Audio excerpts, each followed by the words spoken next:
is Sidney Ashton, and welcome to Pajama Pre-Med. This is the second episode in the series, and today I'm going to be talking about being a military child applying for medical school.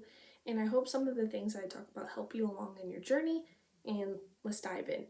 Today, the featured pajamas is a Buc-ee's sweater and lemon pajama shorts. Anyways, so the first thing I want to talk about is tutor.com. Now, this is a resource you can use regardless of being a pre-medical student.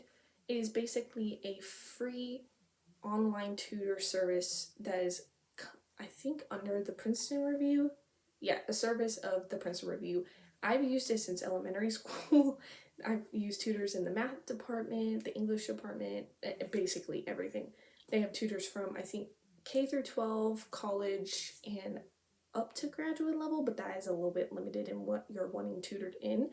But what I mainly used for as a pre-med were the essay reviews. Basically, you can either have a live tutor session or drop off an essay for review, and they will give you feedback and edit the document and send it back. I found that I had to send essays a couple times to get different perspectives because some people are a little more detailed in their responses. So again, I would submit your essay maybe 5 to 6 times, edit them before sending them. So once you get one review, edit it, send it, edit it, send it. Keep doing that process until you're comfortable with what you have and you notice that the comments kind of dwindle down and you have a final product. I find that this really helps me and also was beneficial at a last minute type of thing. When you start to get a ton of secondaries, you have a lot of essays that you're writing and you need to get them out within, I think online it says about 2 weeks. It's up to you, personal preference, but a lot of people recommend within 2 weeks. And it's kind of hard to ask your friends and things to constantly review essays for you. And so tutor.com is a 24/7 service that is always available and free for military members and their dependents.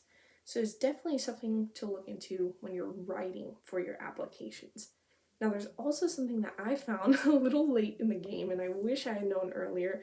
But if you go onto the tutor.com website, they also have an app, but I don't think it works as well.